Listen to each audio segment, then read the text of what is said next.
In this video, we are going to talk about how you can start your business, brand it, and get all of your systems in place before you leave your job. Make sure to stay to the end of this video because we have some amazing free resources for you. So if you're ready to get out of the 9 to 5, make sure to subscribe to our channel and ring the bell so you get notified every time we post a new video. Hi, I'm Kirsten Graham with Six Figure Business Coaching, and we help people just like you start successful businesses. Have you always had a dream of being an entrepreneur? Do you want to be the boss, have freedom, time freedom? Do you finally want to be able to earn what you're worth and be in control of what you're earning? You are not alone, and I'm here to tell you it's totally doable. Starting your own business is very exciting, but we also know it can be very scary. You have to learn all kinds of new things. You're going to be completely responsible for your income. So we want to talk to you about how you can do so many things to make sure your business is successful before you leave your job. So the first thing you can do is really do your market research. Make sure you know who your competition is.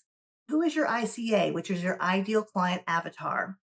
What would the pricing be for your service in your area? This is really, really important because you need to know this information as you start your branding process. We want to make sure that everything you do as far as branding goes speaks to your ICA, your ideal client avatar. And you also want to make sure that as you're working the numbers, you're planning to leave your job and you're trying to figure out what your finances will look like, you need to know what the market value is for what you're going to provide. So if you're providing a service, let's just say professional organizers. We work with professional organizers who make anywhere from $75 to $100 an hour if they're in big cities. But if they're in smaller areas, sometimes they make $40 to $50 an hour. So you need to know that so you can figure out how much work you need coming in the door to pay your bills, and then how much work you need coming in the door to actually grow your business and build a very successful business. So now that you've done your market research, you know who your ideal client's going to be, you know what you're going to charge for your service, and you got a good eye on your competition, let's talk about setting up your business. This is something that's so easy to do while you're still working. Now, are you going to operate as a sole proprietor? Are you going to set up an LLC? Or are you going to incorporate your business? These are all things that can be done prior to leaving your job. And these are the little things that if you leave your job and you have to do them when you're out on your own, it's taking up time that should really be spent getting business in the door. And that can be a real challenge. So go ahead and decide, are you going to be a sole proprietor, an LLC, or are you going to incorporate? And go ahead and get that done. It's just one more thing off the to-do list.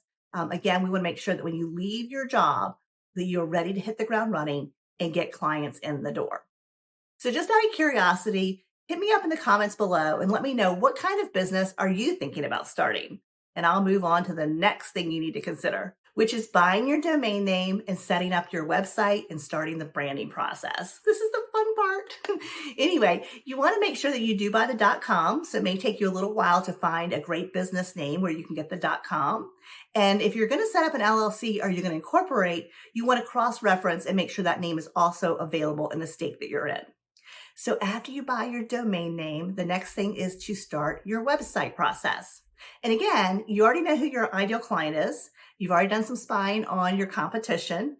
And now you're ready to start thinking about, what do you want your brand to look like? What do you want to say on your website? What colors do you want to use? Like I said, this is the fun part.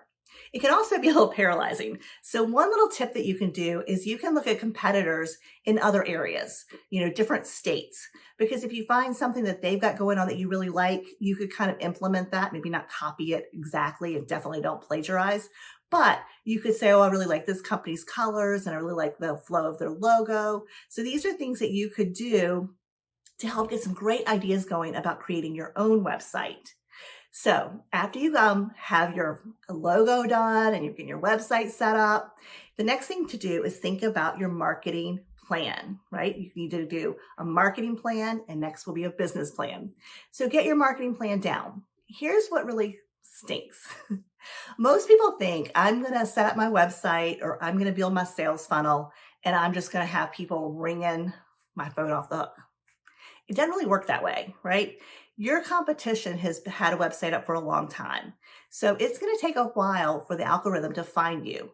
So you're going to have to start doing some SEO work. You're going to have to really do some keyword research. You need to figure out how to drive traffic to your website or how to drive traffic to your sales funnel. And these are all things, again, that you can do while you're currently working. And if you get these things done, like I said again, when you leave your job, you can go ahead and hit the ground running, focusing on getting clients in the door and making money. Now, one of the questions I always get is, how long does this process take? Well, if you're in a position to hire a designer to design your logo and set up your website, that can happen really quickly. If you're in the position where you need to work with someone at, say, 99 Design, and you need to kind of work with them and work on part of it yourself, it can take a little longer. And if you're in a position where you have to learn how to do websites on your own and you need to do everything on your own, obviously that's going to take even longer. So depending on your financial situation will determine how long this process will take. But it's not necessarily a race. The bottom line is you want to build something solid. You want to have a great business before you leave your job. You're doing everything now to make sure you can be successful then. So don't panic. And it's not a race. We have people who leave their jobs in 3 months, 6 months, 12 months, and we've had some people take 24 months. So it's really up to you, and it's up to your finances. Because the next step is doing a business plan and really looking at your finances. You need to make sure you have your ducks in a row when it comes to money. What's your budget? What's your budget for your business? How much money do you have in savings? And this is where it gets really fascinating, because we've had all kinds of really cool things happen for our clients.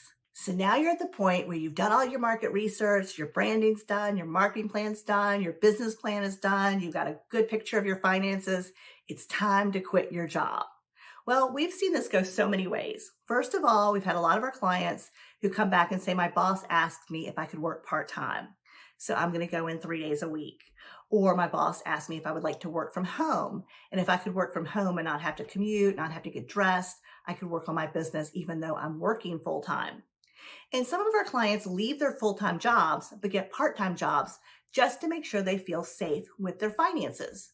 There is no right or wrong way. If you're financially comfortable to leave your job and start your business full-time, go for it.